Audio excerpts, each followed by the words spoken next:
All right, thank you. All right, okay. Canadian Calvin, thank you for your time. But we have another one. We have another good. one. Okay, good. Right. Then we're done with this numbskull. All right. Okay. Omni, go ahead. Your turn. Hey, what's up? So, Darth, I have several questions. So my first one would be, how can you claim that the claim God is good is not a mere tautology if good is just I've heard this a bazillion times. I've answered this question. I've answered this question a gazillion times on streams, on Discord hangouts. Okay, the statement "God is good" is not a predication of identity. It's a predication of quality. Okay, just like I say, Donald Trump is tall. Right?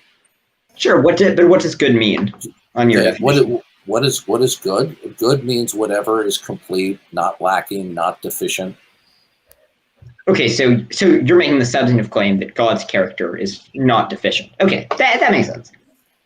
Another question. Hold on a second. What are you reading from? What? Well, I'm reading from Discord. A friend of mine sent me some questions that he wanted me to ask. Who sent that to you? A guy named Ethan. Who? A guy named Ethan. I don't think you know him. Okay. Yeah. If this is the Angstrike question list, we're not going to do this. I have answered probably most of those questions on many occasions. Okay. So another question. Next question I would ask you is, if God, you know why I said that? You know why I said that? Because that's the exact wording of the Angstrike questions. Did you know that? I did not know that. It might be the case it might be the case that that's where my friend got the questions. But I'll ask you questions that were not from the list that my friend sent you if you would rather that. So currently thousands of children die every day from preventable diseases that cause immense agony, suffering, terror, and misery. Why does a perfect God set up a mechanism which brings these diseases into existence? The distasteful situations and the unpleasantries that we have are part of God's wise plan to bring as many people who will freely choose to repent into the best of all possible worlds. Okay, so if these are part of God's plan to bring as many people into heaven, then why do the majority of people not believe? Couldn't God set up a mechanism that the same reason why the majority of people died in the worldwide flood? Because they're unrepentant. Okay, why doesn't God provide better evidence if he wants people to get into heaven? Okay, when you say God has provided better evidence, are you suggesting that some things are indicative of God and other things not? I think there's some evidence for the God hypothesis. Okay, well here's the problem. Either if one thing is indicative of God, then everything is. If there's one thing that is not indicative of God, then nothing is. So I'm not saying things are indicative of God. I'm saying that there are things that could exist if there were a God. No, they could also exist. You're not following me. Okay. No, I am. Something evidence means standing in causal relations or dependence. Okay. Now, if one thing, when we talk about God, we're talking about God as ultimate creator. So, if, for example, if I say that this ballpoint pen that I'm holding in my hand is evidence or indicative of God, okay, then it will follow that everything is. Okay. Now, if I say that this pen is not indicative of God, then nothing else could be either. Because either God is creator, either everything derives and depends upon God in terms of causal relations, or nothing does. Yeah, it's a true dichotomy. Yeah, do you accept the true dichotomy? Well, yeah, I do. Okay, is there one thing, just one thing, in your frame of reference that does not necessitate referencing the necessity of God? Sure. Okay, how did you determine that that fact and any other facts exist independently and non-derivationally from God? Well, because I have independent evidence that God doesn't exist. And so that independent evidence makes it. How did you determine God doesn't exist? I use my brain and I consider the arguments. That's a non-informative response. It's simpler than that. You just don't have the belief of the proposition, which means Frank, you don't. All right. That was Jmike. All right. Okay, that was Jmike again. Now, Yeah, if you want me to remain, okay, I will remain Canadian Catholic. If you bring in somebody else and we have another one of these episodes with trolls, I will leave. Okay, I'm not interested in dealing with these trolls. Okay.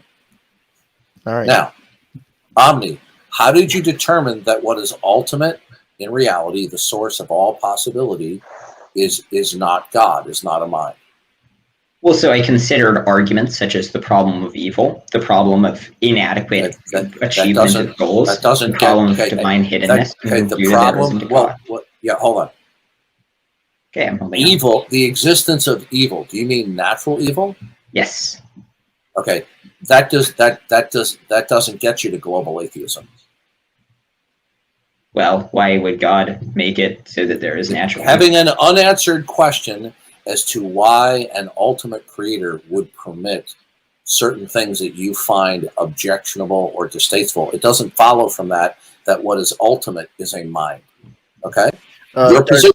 Darth, can I let Artangelo on or no? I would rather not. Okay. Okay. All right. So go ahead, sir. Your position is you're a global atheist, right? Your position is that what is ultimate, if you affirm that anything is ultimate, is not a mind. Okay? The presence of pain or suffering or death does not logically contradict or mitigate against that what is ultimate is a mind. So the problem of evil doesn't get you to global atheism. Okay? So we can dismiss that. Unless you want to give me a rebuttal. Yeah, so the problem of evil shows that Christianity is false. It doesn't show that all. Okay. We're talking about global atheism now. Okay. Oh well, I'm Are you defending global atheism, or are you just? I'm kind of ambivalent between atheism and deism. Are you a global atheist or not? I don't have strong opinions between atheism and deism. Okay, listen. Are you a global atheist? I'm an anti-theist. I don't defend Listen to me. I'm going to end the conversation real fast, okay? Because when I talk with people, I expect people to respond to me like adults. Now, I've asked you several times, are you a global atheist? And you're just giving me rhetoric back. Now, I will try one last time. Are you a global atheist? No, I don't think so. I mean, I think... Okay, which God do you believe in then? Well, so I think that I assign credences in things. So I assign the highest... Stop with the rhetoric. Stop. Okay? I'm going to interrupt you. I'm not trying to be rude here. You are boulder dashing me. Now, I asked you, are you a global atheist? You said no. Is that correct? That is correct. Well, it would depend on what you mean by so then listen to me.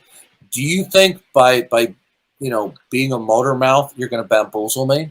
Listen carefully. I asked my question. Listen, smugness. Okay, I'm not easily fooled. Now, you just said you're not a global atheist. So, which creator God do you believe in?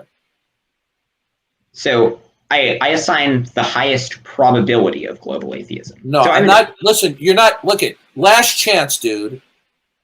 Giving me your pre-scripted answers isn't going to cut it here. I'm asking you very clear and circumspect questions.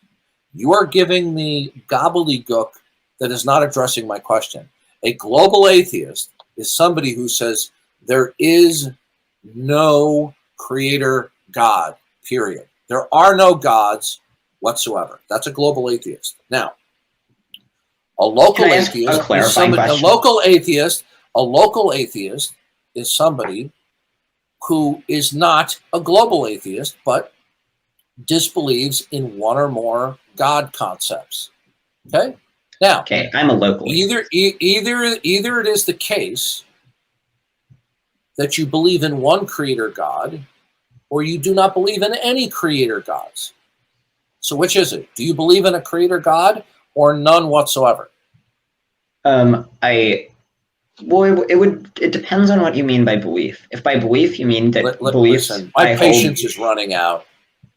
Do you believe in one creator God, or you believe that there is no creator gods whatsoever? I'm asking a clarifying question. Do you believe, or what do you mean by believe? Okay, we're done. Thank you for your time. We're not You going to mean play this. we're done by belief? We're not going to play this little game. A belief is a positive attitude toward a proposition. Okay. Now, do you believe in any creator God at all? Well, wait. He doesn't. He's an atheist. Okay. Thank you for your time, Omni. We're done.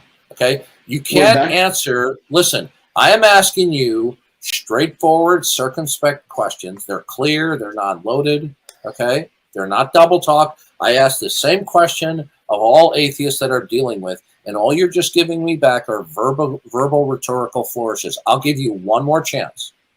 Do you positively believe that there is a creator God? Yes or no? No. Okay. Now, you've already discussed the issue of evil, and I have already shown you that appealing to suffering or death, that is not a logical contradiction that there is an ultimate creator God. There's no contradiction whatsoever. You then tried to say that it mitigates against the Christian God, which I'll be more than happy to refute, but that's not the topic at hand.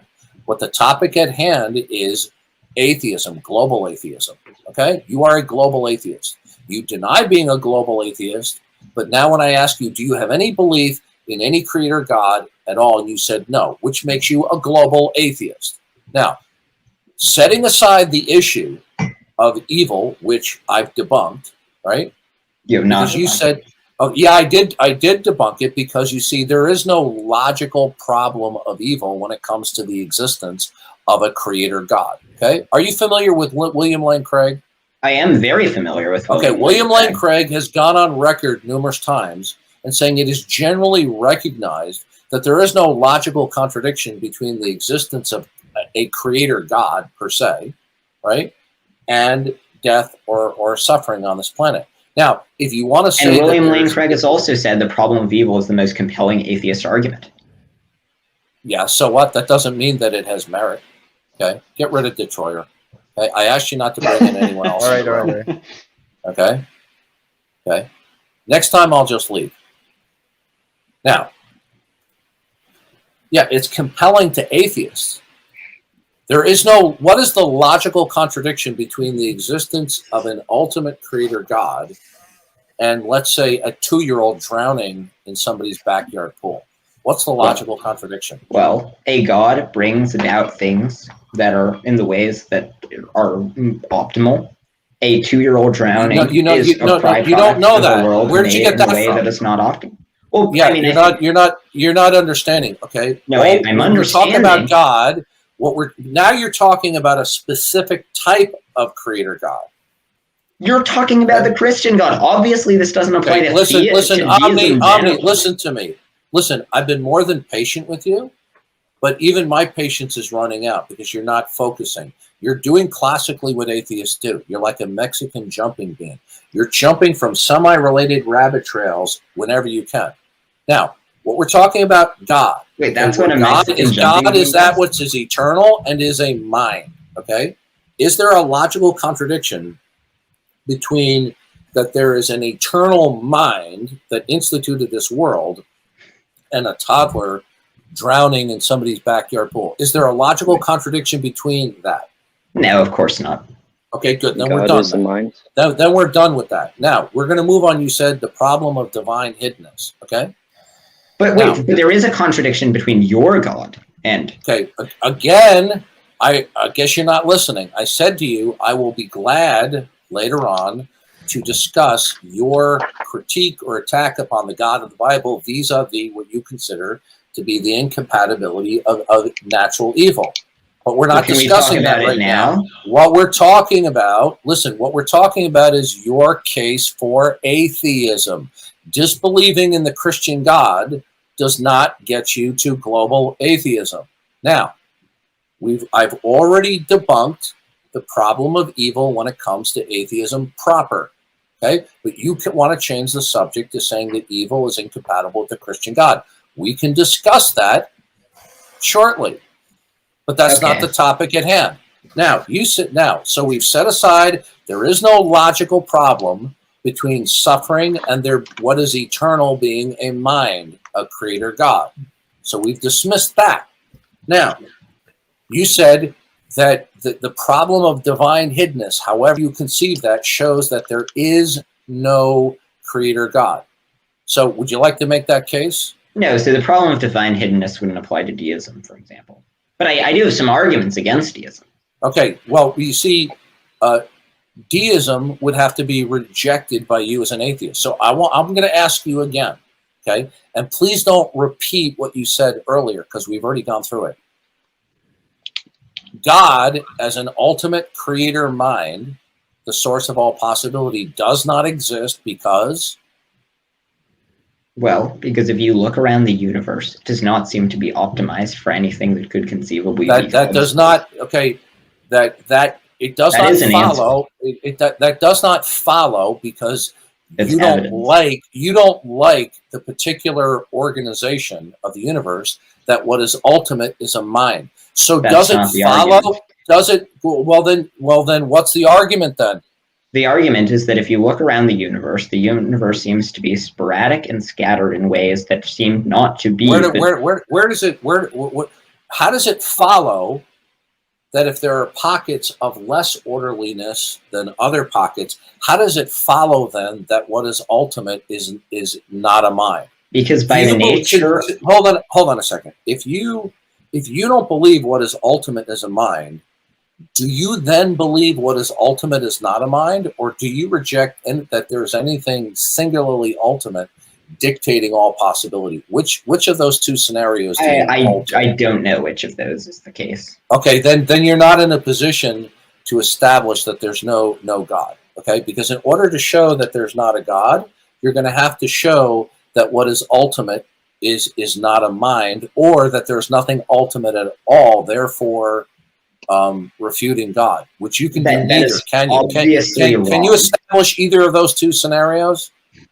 Well, wait, sorry, repeat the two scenarios. Can you establish that either what is ultimate, the source that is singularly, not plural, but singularly the source of all possibility, is not a mind? Or can you establish that nothing is ultimate? Can you do either? I cannot establish either of those, except then you have no grounds. Then you have no intellectual grounds whatsoever to say that what is ultimate is not a mind. Let's accept that. Let's talk about the problem of you. Are you conceding now?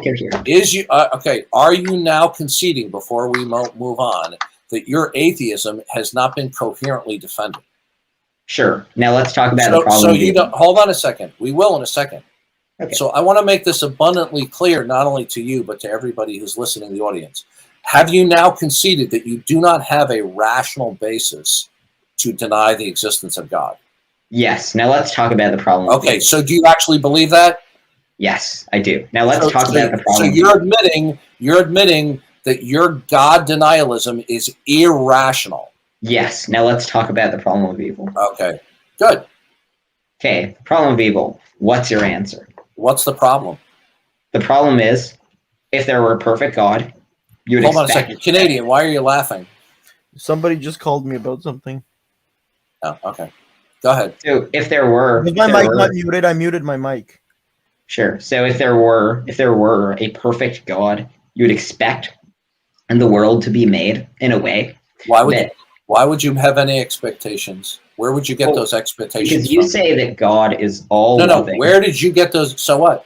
Can an all-loving God, can a maximally God, such as God of the Bible, have a plan to achieve the best of possible worlds?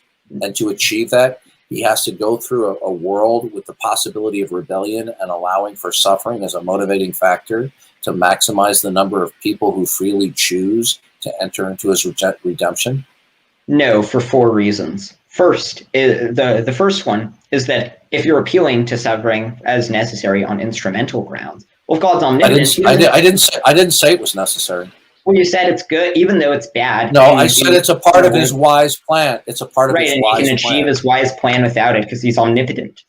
Okay, so in other words, you're adjudicating the wisdom of God's plan. Yes, and what I don't think God has a plan. And so, excuse me? I don't think God has a plan.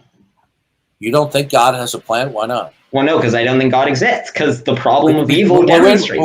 No. The problem of evil does not demonstrate it because you just conceded to me. Are you talking about a creator God, or are you talking about the God of the Bible? I'm talking about the God of the Bible. Okay, so what you're saying is God doesn't exist because his plan doesn't meet up to your level of reason. Is that your position? No, my position is that I've employed processes of reasoning and have concluded that if there were a perfect God, 19,000 children would die every day. You just contradicted yourself because you just gave me your reason. God does not exist. Listen to me. Don't overtalk me. Don't be a little motor mouth little punk. Okay? Okay. Now, you just denied outright what I just said, and then when you went on, you actually affirmed what I just said. You're saying the God of the Bible doesn't exist because if he was maximally loving and benevolent, he wouldn't choose a plan, because if he did, he would choose your plan. In other words, he would do it your way. Is that correct? Well, I don't think he would necessarily do it exactly the same way I would. Then you have no grounds. All you're simply saying is, by virtue of your reasoning about the world, because God's plan, okay, by your reason is at odds with his love. How do you know your reasoning is correct? Well, I think that absent reasoning, we can't come to conclusions about anything. Then we're done. Then you just lost. I'm also an intuitionist. Let me ask you this question, okay? Wait. When you come up, hold on. I want to make a point before I forget, okay? Okay, make a point. When you make a propositional statement or a point of reason, okay? In the Christian worldview, we determine that propositions are true and correct if and only if they conform to the mind of God and how he has revealed it, either in specificity or in principle. When you make a point of reason or a propositional content, how do you know that whatever you reason, what is your ultimate guideline to know that that reasoning is true and correct?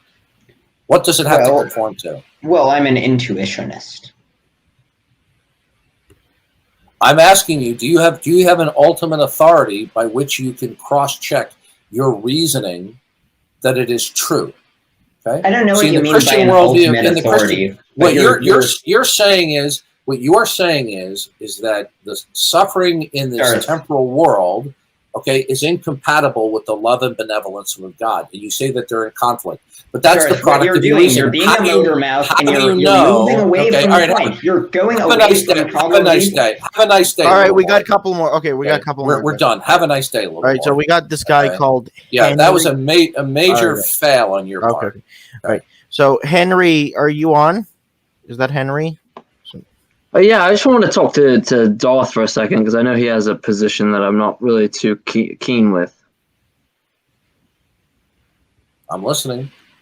All right, so when you go into talking about knowledge about God, I feel like it's misleading, right? Because what you got something that's like saying, well, if God exists, then you have an entailment of knowing God exists. But the problem with that is that it seems that if I don't have a belief state in that proposition, that I don't have one of the criterion in knowledge. So therefore, it would seem that I do not know God exists, and just per modus tollens, it seems that as if the God doesn't exist just logically, right? So if you take those inference rules, I'm just wondering how you reconcile the fact. Yeah, that's a word salad that I'm trying to decrypt. Okay, you want to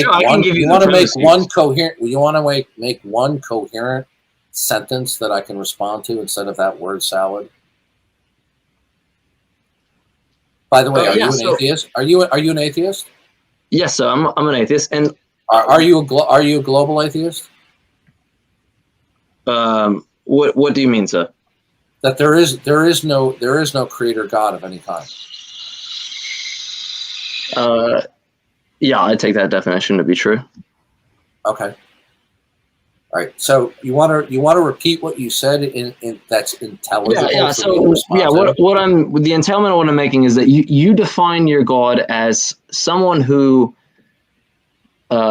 necessarily, if the God exists, it's been revelatory in some way, and that I know it's true. But if it's the case that I don't believe the proposition, which is one criterion in knowledge, right? Like I think you would probably if we throw away Gettier cases, we could say like, for example, like justified true belief, right? Is a definition. Didn't I tell you what you previously, that you were giving me a word salad, and I asked you to be succinct? Okay, let me clear sentence for me to respond to. I apologize. So you would take knowledge as justified true belief, right? Yeah, I take that knowledge is a subset of belief, that where it is deemed to have more warrant or justification rather than less, because rarely do people have beliefs without warrant or justification. So can you get to your main point, please? Right, I will. So the point is that you define your God. If we could break this down into modus ponens, you break you're doing this again. You're doing it again. Do you have a case that why there's no God? Well, yes, I'm getting to it, but you keep interrupting. No. I'm interrupting you because you keep on giving me this word salad. I'm going to ask you a question, and then I'm going to shut up. Hey, listen, dude, listen to me. I don't have patience for people who are just babbling. Okay, now listen to me carefully. I understand that. I will shut up in a second. I do want to listen to you, but if you're going to sit there and give me a community college lecture, you're talking to the wrong person. Now, God does not exist because... Right, because of the inference rules that you apply. You apply an inference rule that says... Okay, listen to me. Get to the point. No, all right, listen. No, I'm going to tell you last time, okay? I don't have patience for young skulls of mush like you who are just giving me a word salad. Now, you are not being circumspect. Now, I will repeat the question again. Now, I don't want a word salad. I want you to give me a clear answer that everyone can understand. God does not exist because... Right, because you define the entailment. You have to let me finish, Darth. Because what you say is that you're saying that God exists and that I know it. I've talked to you before, and you've said that it's revelatory, it's revealed. No, I'm not going to stop. I'm not going to fucking stop. You said it's revealed in nature. You are now conflating two separate issues, okay? You are now focusing on the God of Christianity, which I do believe in and I defend. But you're changing, you're baiting and switching. You're moving from talking about your global atheism to a specific disbelief in a specific creator God, which is local atheism. Yeah, I only care about talking about the God you believe in, Darth. That's all I'm talking about. The question that we are at hand is your global atheism. No. God does not. Okay, are you arguing for the global atheism, or are you attacking the existence of the Christian God? Which is it? No, Darth. What I'm saying is I'm attacking the Christian God that you believe in. We've had a conversation about this. Good. We've had a conversation about this. Explain to me how the Christian God does not exist. Exactly. I will do so succinctly, as you so please. So it is the case that you take the God that it is revelatory, that you know it. Pro Romans 1:20, Acts 17. It is the case that I know the God exists. If I'm suppressing it, you would claim such. But it is the case that I actually do not have the belief in the proposition. So if it is the case based on your modus ponens inference rules, which I don't know if you know what modus, this isn't fucking talking. I'm well acquainted. This is saying if P, then Q. I'm well acquainted. Hey, dude, this is real fast. Okay? Canadian. No, if you're going to impugn me, I'm going to respond. I'm fully acquainted with modus ponens. Smart. Okay, so then you would understand the phrase "one man's modus ponens is another man's modus." You know what? Right? Listen to me. You are wasting valuable time. Now, I'm going to ask you a question. I'm going to shut up. I'm not even done with my point. Listen to me. Last chance. Okay? If you don't start conducting yourself like an adult, I am going to ipso facto stop talking with you. Are we clear? Crystal. As much as a spiritualist. Listen to me. Last warning. Okay? You better up your adult game or we're going to be done. Now, the God of the Bible does not exist because you define it as an entailment that we must know it. The fact that I don't have the proposition in belief is part of the criterion of knowledge justified true belief, JTB. I don't have the belief, therefore I don't have knowledge. Therefore it follows not P that your God doesn't exist. You've just been debunked by a guy named Jmike, but you're too fucking stupid to see through a dumbass you were lying the whole time. And you're running the same argument that I Yes, repeated because before. you need to. Bye bye, fucking Jmike. address it, Bye Darth. bye. You're a You need to- liar. no, Bye no, bye. bye. Bye bye. Get rid of him. Okay. Yeah. All right. So he was putting on an accent the whole time. He was repeating the same type of reasoning that I dealt with him before that I debunked. Okay. He says God, the God of the Bible does not exist, right? Because the God of the Bible says that he has made us to know that he exists, and because he doesn't know that God exists, therefore God doesn't exist. Well, he's making a vacuous claim which he did not defend. When you say, I do not know that God exists, and by the way, a week or two ago, we had this same argument. He's bringing up the same thing again, right? Which he has a one-track mind. When you say, I do not, let me just finish and I'll be real quick. Okay. When Jmike, that liar and that phony, putting on a bad English accent, when he says, I do not know that your God exists, because if your God did exist, okay, excuse me, if your God did exist, I would know it. Since I don't know it, your God doesn't exist. Well, to say that I don't know that the God of the Bible exists is to say that he does not know that all the facts that he's acquainted with necessitate referencing God. But he didn't defend that position, nor can he. Okay? So it's an empty claim. Yeah, Darth, he wants to talk to you again. Should I let him up? Who? J-Mike wants to have a conversation. No. First of all, he was server muted the last time, a week or two ago, because of his bad behavior. Now again, he's actually lying. See, this is the sad thing. Okay, we get these imbecile atheists who think they're intellectual giants. They get obsessed with me when I tell them, once they behave like imbeciles, okay, and they're a train wreck of reasoning, I say, go away. I don't want to talk with you anymore. Then they pretend like they're intellectual geniuses, and then they become obsessed with me. And then he has to lie and put on a phony accent. Okay, the guy's being borderline psycho. So I don't want to talk. All right, so Omni, I guess it's you. Go. All right. No, we're done with Omni. You had your chance. Okay? We won't give him another chance? Well, you're going to conduct yourself like an adult, Omni? I will conduct myself like an adult. Okay. All right. Okay. I'll give you another chance. All right. So where were you when we got off? So you were initially arguing for global atheism, which you admitted that you. Okay. Well. Okay. So the point is, are you going to be changing your tune a couple of days from now or a week from now that your atheism is rational? Yes. But I want. How would you know that you're going to change it that it's rational? Because you just admitted to me that your atheism is irrational. Well, no, I'm atheism. But you remember a few minutes ago you admitted to me. Do you remember a few minutes ago that you admitted to me that your atheism, your global atheism, was irrational? Yeah, right. I'm abandoning my global atheism because it's so irrational. So now that you've abandoned your global atheism, which God do you now believe in? I believe in a deistic God. Okay. Oh, so you all of a sudden you've gone from being a global atheist to now believing in God. What changed your mind? Well, I just was considering the evidence, and I concluded that there are what evidence? Because you just said to me a few minutes ago that there's the hiddenness of God. Okay, have you changed your mind about the hiddenness of God? The hiddenness of God doesn't apply to deism. No. Okay, well then, deism is as bankrupt as deism is as bankrupt as atheism because you have no grounds to invoke God.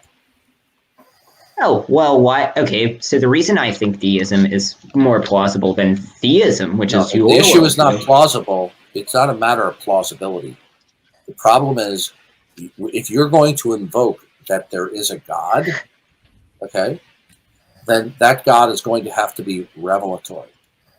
Because you can only know that which is ultimate and is a mind is if it takes the initiative to reveal itself. Okay? My God is revelatory. Then you've now contradicted yourself because that's not deism. Oh, I didn't think deism required it not being revelatory. Well, my God Deism. is just, See, you don't even know what you're talking about. Deism is the idea that there's a creator God who does not engage in revelation. So now you're a theist. You're not a deist. So which God do you believe in? Well, I believe in a God that. So I believe that a God provides us with revelation, but nothing else. They made the universe give us what revelation? Because you just told me a few minutes ago. What revelation did you come across a couple of minutes ago? Because a few minutes ago you said there is no God because of the hiddenness of God. Didn't you say that? Well, more about how I needed something to ground the source of all possibility and impossibility. You see, you have a problem that when I ask you a specific, clear, circumspect question, you give me a response back that's on a semi-related rabbit trail. When I ask questions, it's not to hear my own sexy voice, okay? Now, a few minutes ago, you told me that no God existed because of the problem of the hiddenness of God. Did you say that to me? I did, yeah. I was off the rails all those minutes ago. Have you abandoned the hiddenness of God? I've abandoned that as a reason for global atheism, but I think it's a good. No, have you abandoned the hiddenness of God? Yes or no? What do you mean? Have I abandoned the hiddenness of God? Okay, listen, we're not playing this little game here. What do you mean? What is up? What is down? I'm just really confused by the question. You just asserted two things earlier in the conversation. You asserted the problem of evil and the hiddenness of God was your ammunition to say that there is no God at all. Okay? Now, have you abandoned your concept of the hiddenness of God? Yes or no? Yes. Okay. As an argument for globally. Why did you? Okay, so what has come to your realization that reveals that what is ultimate is a mind? Well, I realized that I needed something to ground the source of all possibility and impossibility, and I realized that the only possible that doesn't follow from there that there is an ultimate. So how did you come to the awareness that there is a creator based upon what? Because of the revelatory potential of the creator. What revelation? The deist revelation. I had a deism. There is no revelation. Okay, listen to me. I'm not trying to be rude. Okay, I think you're a nice kid. Okay, but you have no idea what you're talking about. Okay. But you have no business. Evil, okay? I know that. Omni, you have no business until you have vast more experience and learning to be in these kind of conversations. Your whole response has been a train wreck. Okay, absolute train wreck. Worse than shallow. Worse than shallow Shannon Q duck lips. Okay. Wow. That is pretty substantial. Yeah. Okay, but I just want to talk to you. But I do like you. I think you're a nice kid. I like you too. But can we now talk about the problem of evil? Okay, but my response to you is what problem of evil? Well, the problem that your view it would be very surprising that thousands of children in the Christian worldview. In the Christian worldview, have you read the Bible? Yeah. When you read the Bible, there's no problem of evil. The Bible explains why there's evil. Oh, well, so the Bible provides several different explanations, and I think they all fail. Which of them would you like to talk about? No, the suffering is a temporal judgment upon the human race for the rebellion of Adam and Eve, and God uses the good, the bad, and the ugly as a part of his overall plan of redemption to bring as many people as possible into a loving relationship where they freely choose to repent and believe in Jesus Christ. So there's no incompatibility there. Now, you might reason that there's an inconsistency between suffering and God's benevolence, but that incompatibility resides in your reasoning. How do you know that your reasoning is correct? Well, because my reasoning was provided by the revelatory potential of the source of all possibility and impossibility. I didn't. What was that word salad? Well, so which of those words do you not know the meaning of? You're gonna have to completely decrypt what you just said. Okay, so you reason that suffering, okay, pain, suffering, okay, is incompatible with God's love and benevolence. How so? Well, because you wouldn't have a redemption. So if you were, it's incompatible that if you were a benevolent, loving God, you wouldn't have a plan like this. Is that your reasoning? Correct, and okay. That's for four different. So good, thank you. So now you just touched the third rail. You've destroyed your own argument. So all you're just simply saying is because that suffering and benevolence are incompatible because you wouldn't have a plan of redemption that incorporated that to bring people to freely know God. Okay, so your argument is nothing at all. All it is that you reason that you could do it better. Okay, you know what we call that? I can give you my argument. That's called no. You're not understanding. Your argument is just that you have a better plan. No, that's not. And you would know that if you heard the argument. So your argument is that don't tell me what my argument is. You haven't heard it yet. Okay, you haven't already stated it? No, I haven't explained the four problems. Oh, so this is something. So this is what we're discussing right now is you claim that there's an incompatibility between benevolence, love, God's love in the Bible, and suffering. Okay. Now, for example, are you familiar with Romans 8:28? It says, God works all things together for good for those who love him and are called according to his purpose. Okay? All things, whether we understand them or not, work toward God's glory and fulfilling his redemptive plan of human history. Now, you've decided through your reason is that it's incompatible. How do you know your reasoning is correct? What do you compare it to? You see, in the Christian worldview, we check our reason if it conforms to the mind of God. Is your reasoning true? I think so, and I can give you my arguments. Now, in the Christian worldview, in a second, my arguments, because you're really in the Christian world. No, because we're sticking on one subject at a time. In the Christian worldview, something is true only if it conforms to the mind of God. Now, you say that your reasoning that God's benevolence and suffering is incompatible. That you say that reasoning is true, right? Right. Okay. So, since what is true is not what conforms to the mind of God, you don't accept that. No, so I do your accept reasoning, that. you say, no, I'm saying that's the Christian view, which you don't accept. I accept that. I don't think it conforms to the mind of the God that you think exists. That's what I'm saying. Listen carefully. Okay. You are saying that you are reasoning that God's love and benevolence are incompatible with the existence of temporal suffering in his redemptive plan of human history. You reason that it's incompatible. Okay, so we're in agreement that that's how you are reasoning. Okay, all right now. Yeah, I think we went over this. Can I just give my arguments? Good. No, I haven't finished my point. Now, okay. Is that reasoning true? I think it's true. Okay. Now, in the Christian worldview, truth is what conforms to the mind of God. Now, you don't go by that definition, right? I think that truth is what conforms to the mind of God. I just don't think it conforms to the mind of the Christian God.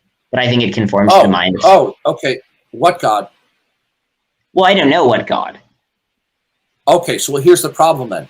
If your reasoning is true, how do you know that it conforms to the mind of whatever God you believe in?